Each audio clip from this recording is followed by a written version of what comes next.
Hello বন্ধুরা, চলে আসলাম আজকে আবার একটা নতুন বিজনেস আইডিয়া নিয়ে। ভিডিওটি যদি ভালো লাগে তো বন্ধুরা প্লিজ ভিডিওটিকে লাইক করে চ্যানেলটিকে সাবস্ক্রাইব করে একটু পাশে থাকবেন। আর শুরুতেই বলবো ভিডিওটি খুব ছোট ভিডিও, তাই শুরু থেকে একটু মন দিয়ে শুনবেন যাতে ব্যবসাটি বুঝতে আপনার সুবিধা হয়। তাহলে দেরি না করে শুরু করা যাক। আমি যে ব্যবসার কথা বলছি বন্ধুরা, এটা হচ্ছে পেঁয়াজের ব্যবসা। হ্যাঁ, এই পেঁয়াজের ব্যবসা করে মাসে 30,000 টাকা খুব সহজে রোজগার করা যায়।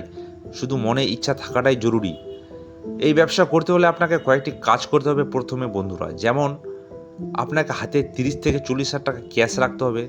দ্বিতীয় নম্বর, আপনাকে আপনার শহরের যে মান্ডি আছে, যে কাউন্টারগুলোতে বাইরে থেকে পেঁয়াজ এসে খালি হয়, সেসব কাউন্টারগুলোতে গিয়ে আপনাকে কথা বলতে হবে রেটের ব্যাপারে। 3 নম্বর, যেমন মোটর চালিত যেসব ভ্যান গাড়িগুলো আছে যাদের বহন ক্ষমতা 2.5 থেকে 3 টন, সেসব ভ্যানের সাথে আপনাকে কন্ট্যাক্ট করতে হবে। এবং 4 নম্বর কাজ, যেটা সবচেয়ে জরুরি বা গুরুত্বপূর্ণ কাজ, যেমন আপনার এলাকার যেসব খুচরো পেঁয়াজের বিক্রেতা আছে তাদের সাথে আপনাকে কথা বলতে হবে কি আমি সব মান্ডির রেটে আপনাদের মাল দেব, শুধু অর্ডারটা আপনারা আমাকে দেবেন, আপনার বাড়িতে একবারে মাল আমি পৌঁছে দেব। এর সাথে আপনাদের বলে রাখি বন্ধুরা, বাজারের যাবতীয় আপডেট আমি আপনাদের দেব।